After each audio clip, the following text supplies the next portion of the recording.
Babus sahur. Bab tentang sahur, keutamaan orang sahur. Jangan sampai ada di antara kita tidak sahur. Enak atau tidak enak? Makan itu akhirnya senang. Sebetulnya orang itu kalau disuruh makan artinya mau semuanya. Cuman kenapa kalau sudah ditempel ibadah sahur itu jadi males ya? Ya itulah. Sahur kok jadi males. Padahal kalau suruh makan biasanya wah senang makan. Hah? Tapi kalau sudah ada labelnya ibadah sahur itu kok jadi. Na'udzubillah ya. Senanglah Anda untuk mengambil makan sahur. Dari Sayyidina Anas bin Malik, dari Sayyidina Zaid bin Thabit radhiyallahu taala anhuma, semoga Allah senantiasa memberikan keridhaan kepada Sayyidina Anas dan kepada Sayyidina Zaid bin Thabit. Qala tasahharna ma'a Rasulillah sallallahu alaihi wasallam, kami makan sahur bersama Rasulullah. Tsumma qama ila sholati, kemudian setelah sahur berhenti melakukan salat subuh. Jadi sahurnya adalah dekat dengan waktu salat subuh. Qultu, aku bertanya, Sayyidina Anas, kam kaina bainal adhani was sahur, antara sahurnya Nabi Muhammad dengan adzan itu jaraknya berapa waktu kira-kira? Qala qadru khamsina ayatan, kurang lebihnya adalah 50 ayat. Jadi setelah sahur Nabi Muhammad, waktunya setelah 50 ayat adalah masuk waktu subuh. Maka para ulama ini menjelaskan bahasanya hendaknya memang kita ini mengakhirkan sahur, tapi biarpun mengakhirkan jangan sampai masuk bab keraguan-raguan, sehingga perlu ada jeda. Mungkin setelah ini disebut sebagai imsak. Imsak itu aslinya masih boleh makan, cuman agar kita bersiap-siap. Kalau sudah ada imsak itu masih boleh makan, sebab antara imsak itu kurang lebihnya kan 10 menit 15 menit. Itu kalau baca ayat yang kurang lebihnya 50 ayat, coba baca 50 ayat itu, nanti kurang lebihnya seperti itu. Jadi waktu ada istilah imsak itu, imsak maksudnya imsak sahur ya, bukan imsak siam. Imsak dalam puasa beda. Kalau imsak di dalam puasa adalah jika ada orang bandel melanggar puasa di bulan Ramadan kok makan, itu setelah itu dihukum tidak boleh makan, malahan sampai kayak orang puasa biarpun tidak puasa. Ini maka bersih-bersih di saat ada imsak itu adalah kita biar bersih-bersih, siap-siap, sehingga di saat mendengar suara azan kita sudah siap. Bersih mulut kita, tidak ada macam-macam, tidak ada coklat, tidak ada ini, tidak ada kurma, tidak. Nah ini siap-siap, ada imsak. Hadis ini diriwayatkan oleh Imam Bukhari dan Muslim. Kemudian satu hadis lagi, insyaallah nanti kita sambung, masih banyak. Besok juga kita bicara tentang ini kelanjutannya. Wa an Anas radhiyallahu ta'ala, Sayyidina Anas, masyaallah, Sayyidina Anas ini adalah orang yang selalu dekat dengan Nabi, kecil bersama Nabi, yang dihibahkan oleh ibundanya untuk Rasulullah ini. Ibunya orang cerdas, ibunya seorang fakir, tidak punya apa-apa kecuali anaknya. Orang Madinah menghadiahkan kepada Rasulullah bermacam-macam hadiah, cuman ibunya Sayyidina Anas merasa tidak punya apa-apa. Ya Rasulullah, orang-orang pada menghadiahmu baju, menghadiahmu makanan, menghadiah macam-macam, onta, karena mereka punya, tapi saya tidak punya apa-apa ya Rasulullah. Saya hanya punya anak nih loh, Anas ini, aku hadiahkan kepadamu. Nah, dia cerdas, dia pinter, menghadiahkan kepada Nabi anaknya, dirawat oleh Nabi menjadi ulama besar, Sayyidina Anas. Qala Rasulullah SAW, Rasulullah bersabda, tasahharu fa inna fis sahuri barakatan. Bersahurlah kalian semua, sebab di dalam sahur itu ada keberkahan. Maka sebisa mungkin kita adalah bisa makan sahur. Paling tidak sahur itu adalah dengan meneguk air minum. Dan sahur ini adalah sunnah, maka ibadah tidak ada hubungannya dengan hawa nafsu. Biarpun Anda orang yang paling kuat, sampai diharamkan namanya wisol, nyambung puasa dengan puasa. Aku hari ini nggak mau buka sampai puasa berikutnya karena aku kuat, dipikir pahalanya gede. Enggak. Wisol adalah haram, waktu buka hendaknya kita buka. Waktu buka wajib berbuka. Jadi malam hari itu kita wajib berbuka. Nggak boleh kita tidak berbuka, wisol haram. Wisol itu nyambung. Maghrib nggak mau buka sampai isya, malam sampai besok puasa lagi. Alasannya Pak, saya kuat. Nggak bagus, bukan suatu yang terbaik, bukan baik. Jadi justru malah bukan. Memang ini adalah hubungannya adalah dengan kepatuhan, bukan dengan hawa nafsu. Kadang-kadang orang hawa nafsu, ntar dulu deh bukanya, saya kuat kok. Bukan dapat sunnah nanti. Karena saya kuat kok, pikir hebat. Hebat ya. Puasanya, bukanya jam 9 malam. Dipikir hebat, tidak hebat ente. Sunnahnya adalah mendengar suara adzan langsung berbuka, dibatalkan. Kemudian sahur pun demikian. Sahur paling tidak dengan air putih, untung-untung dengan kurma, dengan ini, Masya Allah. Ini adalah sahur. Hendaknya kita semuanya bersahur, membiasakan untuk sahur, ya. Jangan lupa fi sahur barokah. Sampai Nabi menyeru waktu mengajak orang makan sahur, halumma ilal ghidha'il mubarak, ayo kita dengan makanan yang penuh berkah, yaitu sahur.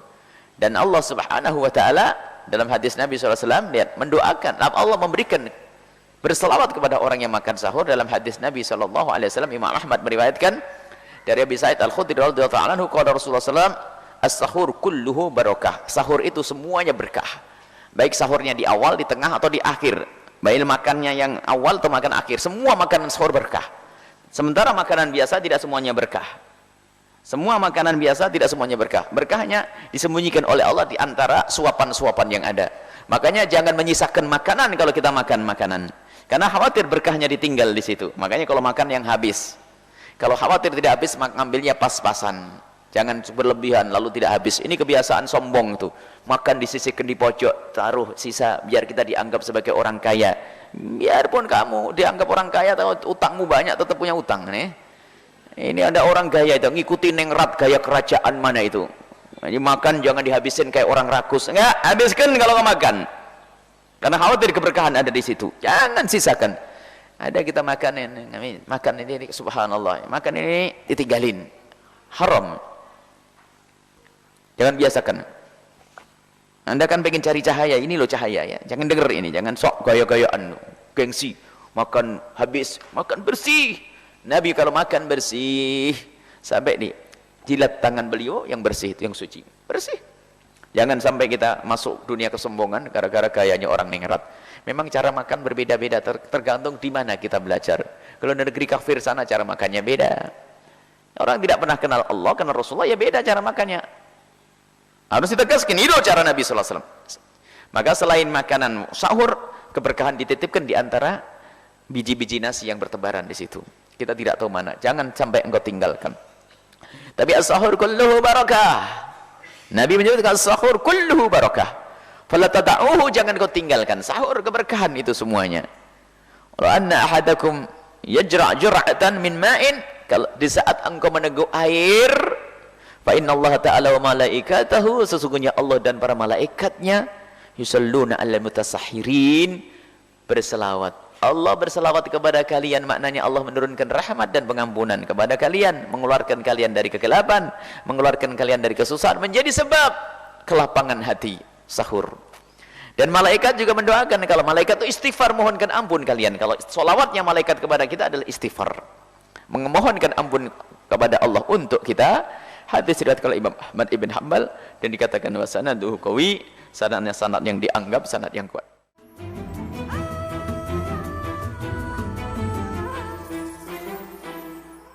Kemudian ada lagi doa yang selama ini dibaca oleh kaum muslimin di belahan dunia ini, dengan Allahumma lakas sumtu wa bika amantu wa ala rizkika aftartu bi rahmatika ya arhamar rahimin. Memang doa dengan teks semacam ini tidak pernah diajarkan oleh baginda Nabi sallallahu alaihi wasallam, akan tapi bukan berarti tidak boleh kita baca, karena maknanya itulah yang diajarkan oleh baginda Nabi sallallahu alaihi wasallam. Maknanya coba kalau kita cermati, Allahumma lakasumtu, ya Allah, untukmulah aku berbuka. Allahumma lakasumtu ini makna ikrar, keikhlasan, menyerahkan puasa kita untuk Allah. Dan hendaknya kita seperti itu, seorang hamba kalau beribadah, hendaknya ibadah kita hanya untuk Allah subhanahu wa ta'ala. Dan memang puasa itu spesial untuk Allah, sampai Anda mengatakan fa innahu li wa ana ajzi bihi. Puasa itu tidak seperti ibadah yang lainnya, aku akan urusi sendiri. Maksudnya apa? Spesial bagi Allah subhanahu wa ta'ala. Maka Allahumma ya Allah lakasumtu, hanya untukmulah aku berbuka, aku berpuasa, hanya untukmulah aku berpuasa. Ini ikrar keimanan dan keikhlasan. Wa bika amantu, dan denganmulah aku beriman, sesuai dengan hadis Nabi sallallahu alaihi wasallam dalam hadis sahih, man shoma ramadhana imana wahtisaban ghufira lahu ma taqaddama min dhanbihi. Barang siapa berpuasa di bulan Ramadan dengan keimanan, lalu mengharap pahala dari Allah, maka akan diampuni dosanya yang lalu. Lihat, imanan maka kita ikrar wa bika amantu. Kemudian setelah itu wa ala rizkika aftartu, ya Allah dengan rizkimu lah aku bisa berbuka. Dan itu perintah dari Allah, kulu mimma razaqnakum, makanlah apa yang telah aku rizkikan kepadamu. Ini tanda syukur, ya Allah aku tidak akan bisa berbuka kecuali karena karunia dan nikmat darimu. Wa ala rizkika aftartu, dengan rizkimu lah ya Allah aku berbuka. Birahmatika, dengan rahmatmu ya Allah aku bisa melakukan ini semuanya. Kita bisa melakukan ini semua karena rahmat Allah. Tidak akan bisa berpuasa kita kecuali karena kasih sayang Allah kepada kita. Itu ada hamba yang tidak bisa berpuasa bukan karena dia sakit, tapi karena tidak tersentuh hatinya, tidak tergerak hatinya, tidak digerakkan, tidak dirindukan oleh Allah untuk berpuasa. Kita bisa melakukan yang demikian itu, lihat. Indah. Birahmatika ya arhamar rahimin. Memang lafaz doa itu secara lafaz tidak pernah diajarkan oleh Nabi, tapi maknanya diajarkan oleh Nabi. Maka Anda pun juga boleh membaca doa itu. Karena semuanya isinya diajarkan oleh baginda Nabi SAW. Dan siapapun boleh membuat doa dari dirinya asalkan tidak bertentangan dengan syariat baginda Nabi. Apalagi maknanya diambil daripada hadis-hadis Nabi SAW. Kemudian ada salatun la turaddu da'watuhum, 3 orang yang doanya tidak akan ditolak. Yang pertama adalah as-shaimu hatta yuftir, orang yang berpuasa sampai berbuka. Dikatakan oleh para ulama, di saat kita berbuka itulah saat dikabul doa kita. Maka jangan buru-buru hanya karena takut habis saja. Maka Anda perlu melihat makanan yang akan Anda makan, kemudian Anda lihat dan Anda syukuri, kemudian membaca doa tersebut mulai dari dhahabat tam'u wa btalatil urutu wa thabatal ujur, insyaallah, kemudian Allahumma lakas sumtu wa bika amantu wa ala rizkika aftartu bi rahmatika arhamar rahimin. Kemudian Anda makan. Anda makan. Dan sambil berdoa dengan doa yang lain yang ingin Anda, sesuka Anda. Anda teringat putra Anda, baca doa itu. Bukan hanya terbatas kepada doa tersebut, akan tapi Anda perlu apa yang Anda inginkan saat itu. Di saat Anda berbuka, hendaknya Anda hadirkan khusyuk di saat berbuka, karena saat itu adalah saat tidak ditolaknya doa kita oleh Allah. Doakan anak, doakan istri, doakan suami, doakan keluarga saat Anda berbuka. Sambil Anda menikmati makanan tersebut, maka Anda membaca doa tersebut. Nah, jadi doa itu secara lafaz tidak diajarkan Nabi, akan tapi maknanya benar. Dan juga dinukil dari sahabat Nabi, termasuk Sayyidina Abdullah ibn Umar, berdoa dengan doa Allahumma lakas sumtu wa ala rizkika aftartu. Ini adalah dinukil daripada doanya Sayyidina Abdullah ibn Umar. Dan juga ada Abdullah bin Amr ibn al-As punya doa yang berbunyi, Allahumma inni as'aluka birahmatika allati wasi'at kulla syai'in an taghfirali. Ya Allah, aku mohon dengan rahmatmu yang mencakupi luasnya kepada segala sesuatu, luasnya rahmatmu kepada segala sesuatu, aku mohon ampuni dosaku. Ini masalah rahmat disebut dalam doa ini. Ini Sayyidina Abdullah bin Amr ibn al-As. Jadi Anda tidak usah ragu untuk berdoa dengan doa ini. Memang ada sebagian orang yang mencoba meragukan amalan-amalan, tidak tahu maksudnya apa. Orang mendoa yang baik, dan tidak ada bid'ah di sini. Karena doa makna adalah benar. Jadi doa itu ada 2 macam. Sebaik-baik doa adalah yang diambil dari Nabi SAW, lafadznya juga.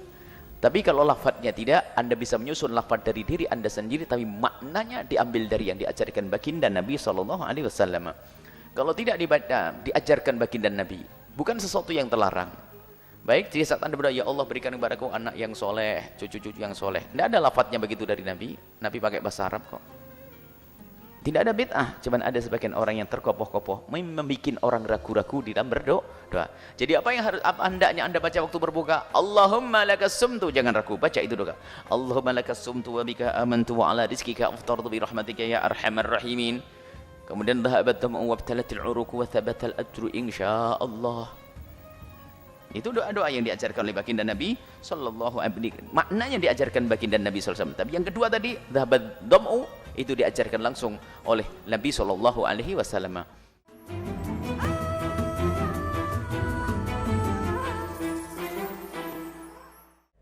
Ada 9 hal yang membatalkan puasa dan 9 orang yang boleh berbuka puasa. Kalau Anda tergolong orang yang 9, nggak wajib puasa. Nanti ada setelah ini 9 hal yang membatalkan puasa. Yang pertama adalah mudah dihafal, nanti langsung cara yang menghafal pun sudah saya tata. Yang membatalkan puasa adalah yang pertama memasukkan sesuatu ke salah satu lubang yang 5. Memasukkan sesuatu ke salah satu lubang 5, lubang mulut, lubang hidung, lubang telinga, lubang buang air kecil, lubang buang air besar. 5. 1, 2, 3, 4, 5. Baik, kita rinci satu demi satu. Memasukkan sesuatu, nanti ibu kesini semua, ibu jangan kedip, tidak usah noleh juga kesini, ini kedip sedikit tidak paham nanti, jangan kedip ibu. Nah, yang maksud membatalkan masukkan lubang mulut, lubang hidung, lubang telinga, lubang buang air kecil, lubang buang air besar, ini saya rinci. Yang dimaksud memasukkan ke lubang mulut adalah nelennya, makanya jangan kedip dulu nanti salah ya, nelennya. Maka selagi anda tidak nelen maka tidak batalkan puasa. Misalnya di satu pagi anda melihat es krimnya anak-anak kok lebih, lah ini sayang, es krimnya lebih, langsung dimasukkan ke mulut, batal enggak? Enggak batal asalkan jangan ditelan. Jangan ditelan, awas jangan. Enggak ada yang berbeda, tanya ulama manapun sama, enggak ada. Enggak batal asalkan jangan di permen masukkan permen, batal enggak? Enggak batal asalkan jangan ditelan, sudah selesai. Sebab yang membatalkan nelennya.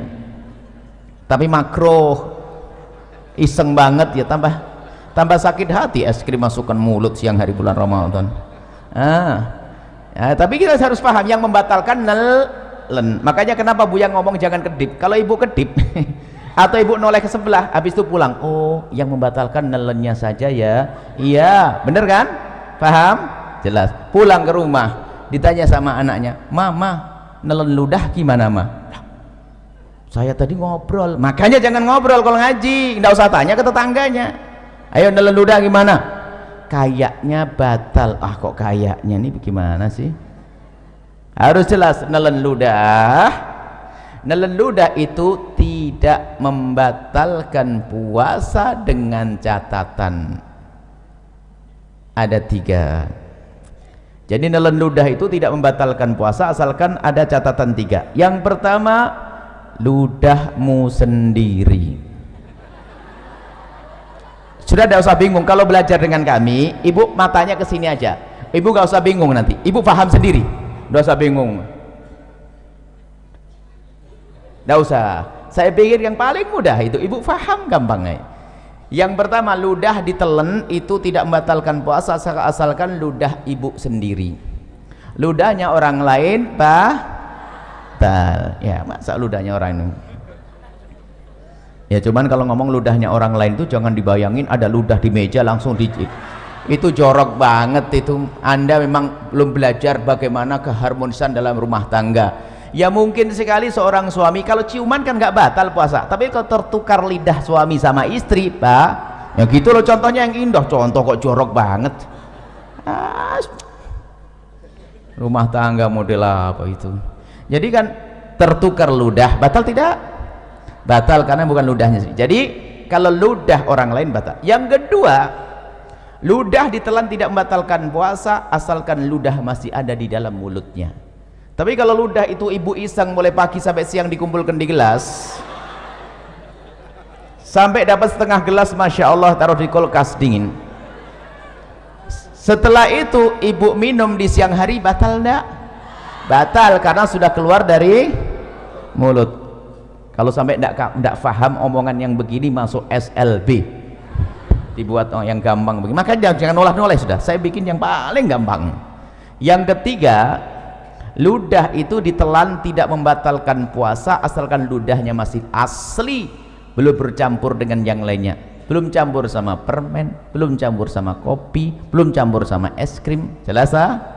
Baik, kalau saya punya ludah begini saya telan, tidak batal puasa saya karena ludah masih ada di mulut saya, ludah belum bercampur dengan sesuatu, dan ludah saya sendiri. Selesai? Baik, sudah jelas yang pertama, nggak usah bingung. Berarti kalau ditanya anaknya, ludah batal enggak mi? Jelas tidak asalkan begini. Sebab ada orang ditanya, Ustadz nelan ludah batal enggak? Kayaknya enggak. Kayaknya enggak. Ini fikih apa itu? Nelan enggak salah itu? Kayaknya enggak. Enggak ada, harus tidak. begitu, selesai. Kemudian setelah itu masukkan lubang hidung. Nah, masukkan lubang hidung, memasukkan ke lubang hidung, membatalkan puasa. Langsung ada yang stres. Pengajian paling tidak enak. Kenapa ibu? Saya punya hobi aduh, ini gimana ini? Nah, makanya kalau ngaji lanjutin, jangan ngobrol, jangan main HP.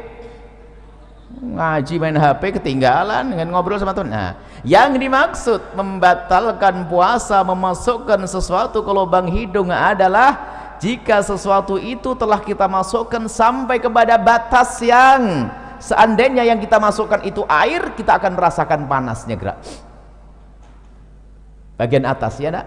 Kalau kita masukkan air panas ya bagian atas. Maka kalau kita masukkan sesuatu ke lubang atas sampai bagian atas yang panas, itulah maka batal puasa kita. Tapi kalau kita masukkan sesuatu masih lubang bawah, itu tidak membatalkan puasa. Maka kami sampaikan kepada semuanya kabar gembira bagi yang suka hobi, bahwa ternyata ngupil tidak membatalkan puasa. Selesai. Cuman jangan di depan umum, malu lah ya, ditutup lah. Selesai. Paham atau belum? Saya sambung bab wudhu dulu. Wudhu berkumur batal enggak? Ibu kumur, ya Allah, ibu ini baru ustadznya belum pindah. Ibu kalau berkumur batal enggak? Mbak, nah,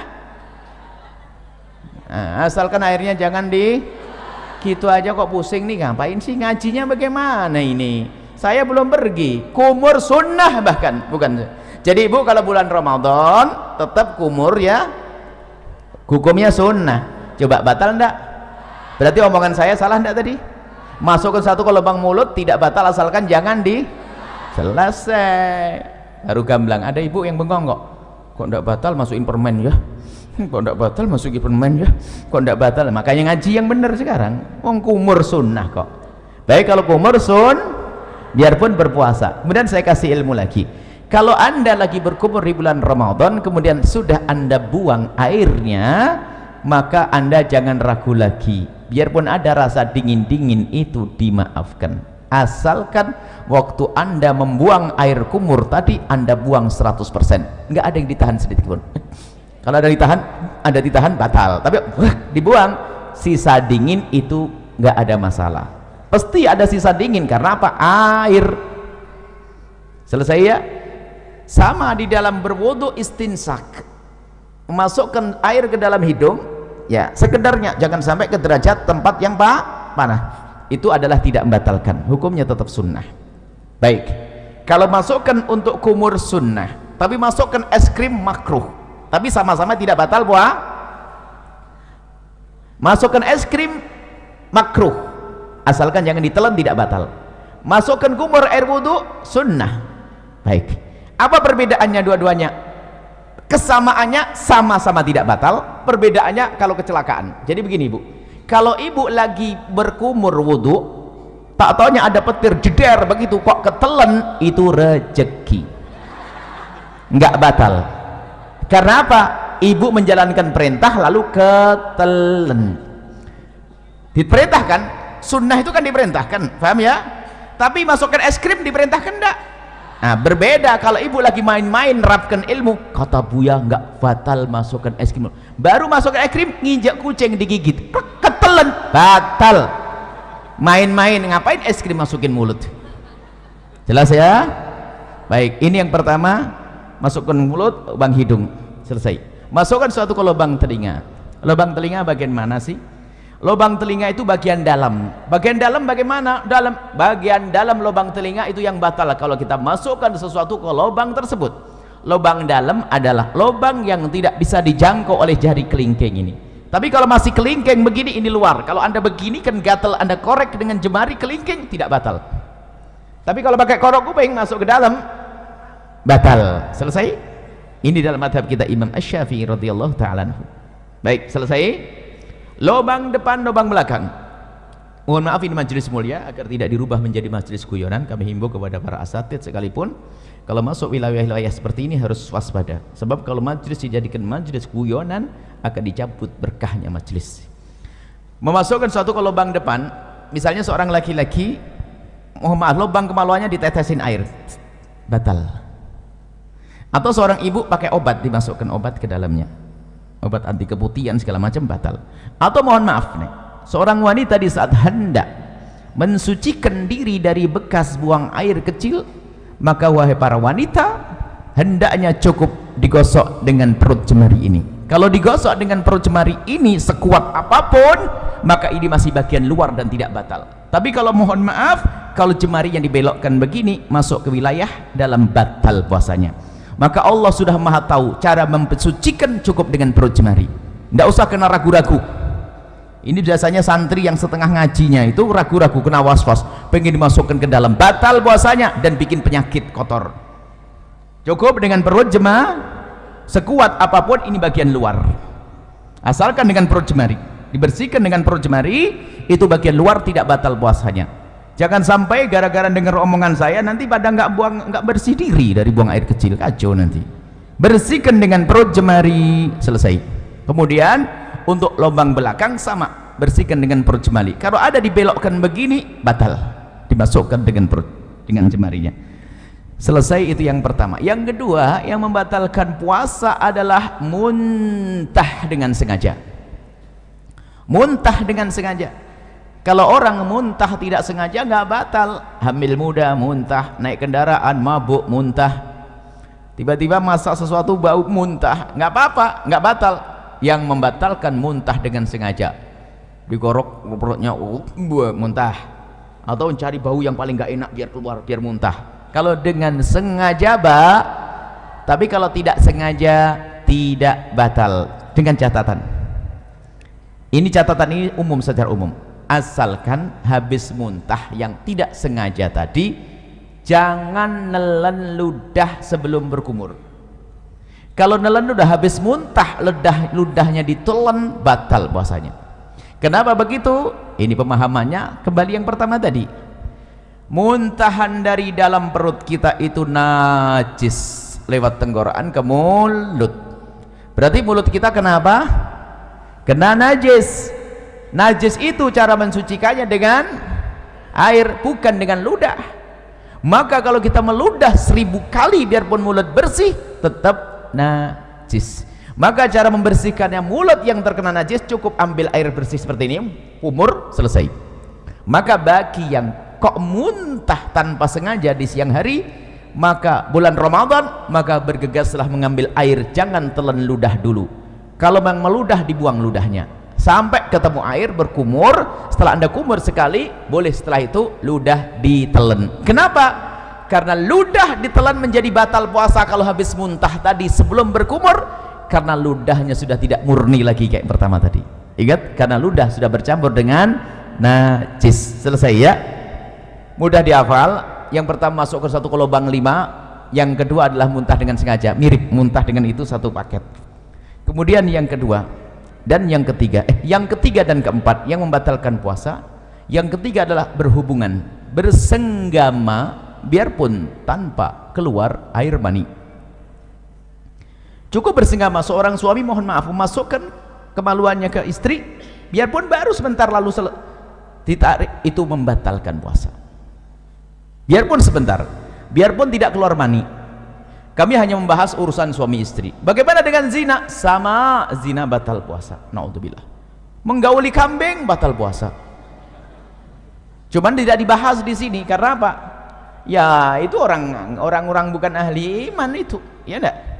Kita bicara yang halal. Memasukkan, bersenggama, biarpun tanpa keluar mani, senggama yang sengaja. Ukuran membatalkan bagi seorang suami sederhana. Mohon maaf ini majelis mulia, jika seorang suami sudah memasukkan semua wilayah kepala kemaluannya, kepalanya saja, ke wilayah wanita, batal puasanya. Tidak harus semua batang kemaluannya, tapi cukup kepalanya saja sudah batal. Awas, ini harus paham di sini, hati-hati. Kemudian bagi seorang wanita berbeda. Kalau wanita tidak harus semua kepala kemaluan suami, tapi cukup kemasukan sedikit saja sudah batal. Kemasukan sedikit sudah batal. Masuk bab yang pertama tadi, masuk yang pertama tadi, membatalkan suatu, masukkan suatu dengan sengaja. Maka saya ingatkan balik yang pertama, mohon maaf wahai para wanita, dicium suami tidak membatalkan puasa, Seorang suami, mungkin suamimu adalah orang yang sangat genit, sering cubit-cubit, gak batal puasa. Termasuk jika suamimu memegang wilayahmu, wahai para wanita, tidak batal puasa, dengan catatan asalkan jemarinya tidak dimasukkan. Kalau jemarinya dimasukkan dan anda membiarkan, batal puasa anda. Mohon maaf, ini majelis mulia, tolong diangkat wibawa supaya tidak jadikan bahan guyonan. Kemudian setelah itu yang ketiga kan bersenggama biarpun tanpa keluar mani. Yang keempat adalah keluar mani dengan sengaja biarpun tanpa senggama. Keluar mani dengan sengaja, mohon maaf, naudzubillah, mungkin dengan onani, dengan apa, sengaja mengeluarkan mani, maka batal puasanya. Tapi kalau keluar mani tanpa sengaja, tidak batal puasa. Mungkin seorang lagi tidur di siang hari, ternyata mimpi basah, dilihat ada air mani, maka tidak batal puasanya. Selesai. Jadi keluar mani tanpa sengaja, biarpun tanpa senggama, selesai. Dapat berapa? 4. Sekarang 5, 6, 7. Biar ngafalnya gampang. 5, 6, 7, haid, nifas, melahirkan, satu paket. Haid, nifas, melahirkan. Seorang wanita lagi puasa jam 5 sore keluar darah haid, batal puasanya. Seorang wanita yang ahli ibadah biarpun hamil tua tetap puasa. Setelah puasa di hari itu jam 4 sore bayi lahir, batal puasanya. Melah ya nih. Yang pertama adalah haid, yang keempat 5 haid, 6 nifas, 5 melahirkan. Hafalannya harus jelas ini ya. Melahirkan bayi atau bakal bayi. Tolong diingat kalimat bakal bayi di sini. Bayi atau bakal. Kalau bakal bayi itu apa? Keguguran. Jadi kalau keguguran batal enggak? Batal enggak? Hah? Iya, jangan kaget, digituin saja sudah berubah. Kan sudah ngomong bayi atau bakal bayi. Kalau kata bidan, aduh sabar, berarti batal puasanya. Selesai? Dapat 7. Yang ke-8 sendiri. Yang ke-8 adalah hilang akal. Hilang akal. Hilang akal ini ada 3 martabat, ada 3 model. Yang pertama adalah gila. Gila. Kalau ada orang gila, saya tidak bisa nyontohin. Gila itu gimana? Gila, misalnya lagi ngobrol begini kok tiba-tiba gila, batal puasanya. Biarpun gilanya sebentar. Lagi ngobrol tiba-tiba gila sebentar, batal puasanya. Gila membatalkan puasa. Hilang akal martabat yang kedua adalah pingsan. Hilang akal tidak pingsan? Pingsan membatalkan puasa kalau pingsannya itu sehari penuh. Habis sahur pingsan, sadar-sadar isya. Puasanya batal. Karena apa? Pingsannya sehari ini kebalikan dari gila tadi. Tapi kalau kita pingsan kok sempat sadar di siang hari biarpun sebentar, puasanya sah. Contoh, pingsan habis sahur, tak taunya bangun-bangun duhur, kaget lihat matahari, pingsan lagi dia sampai isya. Puasanya sah atau tidak? Sah atau tidak? Sah, karena sempat sadar biarpun sebentar. Selesai. Hilang akal yang ketiga, tidur. Tidur ini tidak membatalkan puasa biarpun tidurnya sehari penuh. Habis sahur tidur, bangun-bangun isya. Bukan kerbau ini. Kalau kerbau masih suka bangun itu. Kalau ada orang tidurnya kayak begini, tidurnya apa nggak tahu. Bangun habis sahur, tidur, bangun-bangun ini, puasanya sah atau tidak? Sah atau tidak? Ya sah lah bu. Ini kan bukan bab sholat ibu, ini bab puasa. Kalau bab sholat lain cerita nanti ya. Lah kalau orang tidur beneran ya sholatnya nggak dosa kok. Orang tidur itu termasuk udurnya sholat kok. Cuman ya keterlaluan, masa ada orang tidur kayak begitu. Baru sholatnya dikodok nanti. Tapi yang nggak sah itu sengaja, saya mau tidur nggak mau sholat. Nah ini nggak bener. Orang namanya tidur, ada tidur berapa tahun, 350 tahun ada kok, ya kan? Baik, jadi tidur tidak membatalkan puasa. Sama-sama hilang akal ya, harus paham. Hilang akal ada 3 model. Yang ke-9 adalah murtad. Murtad itu misalnya mengatakan Nabi Muhammad bukan Nabi, atau ada nabi setelah Nabi Muhammad, atau Quran bukan wahyu dari Allah, atau merendahkan syiar, merendahkan adzan, merendahkan puasa, merendahkan haji, merendahkan surga, merendahkan neraka, itu murtad, keluar dari iman. Kalau orang murtad langsung batal puasanya. Saya urai dari yang pertama, setelah itu jangan mikir lagi setelah itu apa yang membatalkan. Yang membatalkan hanya 9. Yang pertama, masukkan satu ke lubang 5. Kedua, muntah. Seiring ya, muntah huruf usar masih di sini kan, lubang 5 kan sini, 1, 2, 3, 4, 5, muntah masih di sini. Yang kedua muntah. Yang ketiga dan keempat, bersenggama dan keluar mani. Bersenggama tanpa keluar mani. Yang keempat, keluar mani biarpun tanpa senggama. Hafal? Hafal belum? Kalau tidak hafal, tidak dilanjutin ini. 5, 6, 7 haid, nifas, melahir. Yang ke-8, hilang akal. Selesai. Hilang akal ada di 3 model. Yang ke-9 apa? Murtad. Selesai, jangan mikir lagi setelah itu.